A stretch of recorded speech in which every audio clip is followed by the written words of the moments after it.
മുത്തുള്ള സത്തുകളെ കരളുകളെ കുളികളെ പഞ്ചാര കുഞ്ചുകളെ ഞാൻ ഇനി പറയുന്ന ചോദ്യം നിങ്ങൾ എഴുതി വെച്ചോളൂ. ഇത് ക്രിസ്മസിനോ കൊല്ല പരീക്ഷക്കോ മോഡൽ പരീക്ഷക്കോ ഏതെങ്കിലും ഒരു പരീക്ഷയ്ക്ക് ചോദിക്കും. അത്ര ഇമ്പോർട്ടൻ്റ് ആയിട്ടുള്ള ചോദ്യമാണ്, പഠിച്ചു വെച്ചോ.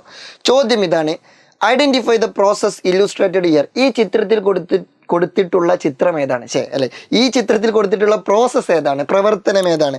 ഈ ചിത്രം കണ്ടാൽ തന്നെ മനസ്സിലാവും ഈ ചിത്രം എന്തുമായി ബന്ധപ്പെട്ടതാണ്. പറഞ്ഞോളൂ. പ്രോട്ടീൻ നിർമ്മാണം. എന്തുമായി ബന്ധപ്പെട്ടതാണ്? പ്രോട്ടീൻ നിർമ്മാണം. എല്ലാവർക്കും അറിയുന്ന ഒരു കേസാണത്. പ്രോട്ടീൻ നിർമ്മാണം അല്ലെങ്കിൽ പ്രോട്ടീൻ പ്രൊഡക്ഷൻ. ഓക്കെ, തൽക്കാലം പ്രോട്ടീൻ നിർമ്മാണം എഴുതുന്നുണ്ട്. ഓക്കെ, എന്നാൽ ഇനി രണ്ടാമത്തെ ചോദ്യം: what does X and Y indicate? ഈ ചിത്രത്തിൽ കൊടുത്തിട്ടുള്ള എക്സ് ആരാണ്, വൈ ആരാണ്?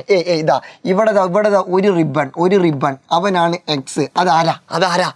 അതാരെങ്കിലൊക്കെ ആവട്ടെ സാർ, അങ്ങനല്ല, അത് നമ്മൾ ആരാന്ന് പറയും. ഓക്കെ, രണ്ടാമത് ഇവിടെ കണ്ടോ, കുറേ മുത്ത് മണികൾ ഇവിടെ കോർത്ത് വെച്ചിട്ടുണ്ട്. അവനാര്? അവൻ വൈ. അതെ, ആ വൈ ആരാണ്? അതെ, അത് രണ്ടും പറയൂ. ഇതിൽ എക്സ് ആര്, വൈ ആര്? നിങ്ങളെ മൈൻഡിൽ ഇപ്പോൾ രണ്ടാളും കിട്ടിയിട്ടുണ്ടാവും. എക്സ് ആരാന്ന് ചോദിച്ചാൽ ദാ ഈ ഒരു റിബണുള്ള ചങ്ങായി, അത് mRNA. ആരാണ്? mRNA. എക്സ് ആരാണ്? mRNA അല്ലെങ്കിൽ മെസ്സഞ്ചർ RNA. അപ്പോൾ സാർ ഇതിൻ്റെ മുകളിൽ ഇതാ രണ്ട് റിബണുള്ള ഒരു സാധനം, അതെന്താ? അത് DNA. അതെന്താണ്? DNA. അപ്പോൾ ഒരു റിബൺ ആണെങ്കിൽ അത് RNA. പരീക്ഷയ്ക്ക് ചില ആളുകൾ ടെക്സ്റ്റ് ബുക്കിൽ ഇത് ചുവപ്പും ഇത് നീലും കളറാണ്. അപ്പോൾ ചുവപ്പ് DNA, നീല എന്താണ്? RNA. അങ്ങനെയൊക്കെ പഠിച്ചു വെച്ച് പോകുന്ന ചില പാവപ്പെട്ട സുഹൃത്തുക്കൾ ഉണ്ടാവും. അങ്ങനെ ചെയ്യരുത്. ക്വസ്റ്റ്യൻ പേപ്പർ ഇതേപോലെ ബ്ലാക്ക് ആൻഡ് വൈറ്റിലാണ് വരിക. ഓക്കെ, അപ്പോൾ ആകെ കുടുങ്ങിപ്പോകും. അപ്പോൾ നിങ്ങൾ പഠിക്കേണ്ട എങ്ങനെയെന്ന് വെച്ചാൽ, രണ്ട് സ്ട്രാൻഡ് ഉണ്ടെങ്കിൽ അത് DNA, അല്ലെങ്കിൽ രണ്ട് റിബൺ ഉണ്ടെങ്കിൽ അത് DNA.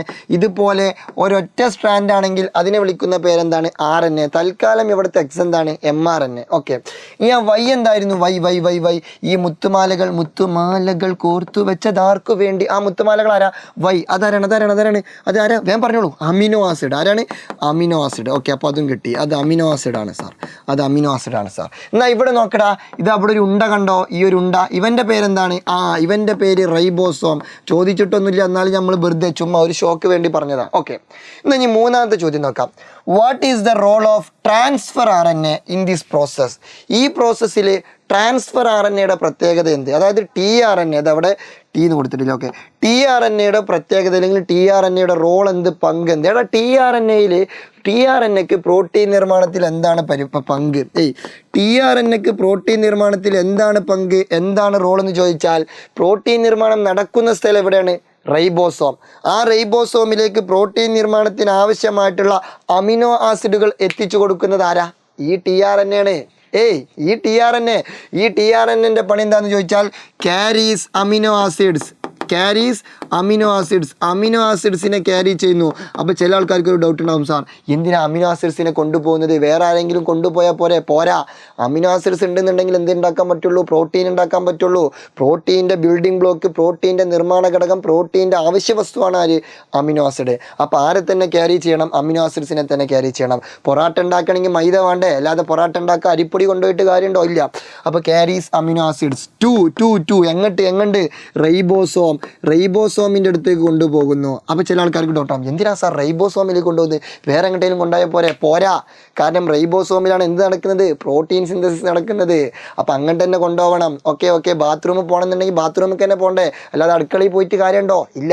ഓരോന്നിനും അതിൻ്റേതായ സ്ഥലമുണ്ട്. അപ്പോൾ ക്യാരീസ് അമിനോ ആസിഡ്സ് ടു റൈബോസോമിലേക്ക് അമിനോ ആസിഡ്സിനെ ക്യാരി ചെയ്യുന്നു ആര്? tRNA. ഇതിൻ്റെ മലയാളം എന്താണ് സാർ? അതെ, മലയാളത്തിൽ തന്നെ. അതായത് അമിനോ ആസിഡ്സിനെ റൈബോസോമിലേക്ക് വഹിക്കുന്നു അല്ലെങ്കിൽ കൊണ്ടുപോകുന്നു. അമിനോ ആസിഡിനെ റൈബോസോമിലേക്ക് കൊണ്ടുപോകുന്നോ അതെന്തെങ്കിലുമൊക്കെ എഴുതി വെച്ചാൽ മതി. ഓക്കെ, അത് നിങ്ങളെ ഇഷ്ടം, അത് ഞങ്ങൾക്ക് വിട്ടു തന്നു. അപ്പോൾ ഇതാണ് ഇതിൻ്റെ ആൻസർ. ഓക്കെ, അപ്പോൾ ഇത് പരീക്ഷയ്ക്ക് വരാൻ എല്ലാവരും പ്രാർത്ഥിച്ചോളൂ. എന്നാൽ നമ്മൾക്കൊരു 3 മാർക്ക് വെറുതെ എന്ത് ചെയ്യാം? പോക്കറ്റും ഇല്ല, പോയി പോക്കറ്റിലാക്കാം. ഓക്കെ, അപ്പോൾ anyway good bye, see you soon. Video ഇഷ്ടപ്പെടുമെങ്കിൽ ലൈക്ക് അടിക്കാം, ജസ്റ്റ് ഒന്ന് കമൻറ്റ് ചെയ്യാം. പിന്നെ മുത്തുമണികൾക്കും സ്വത്തുകൾക്കൊക്കെ എന്ത് ചെയ്യാം? ഷെയർ ചെയ്യാം. അപ്പോൾ ഓറ പോയിൻ്റ് എത്ര? 950. ഓക്കെ.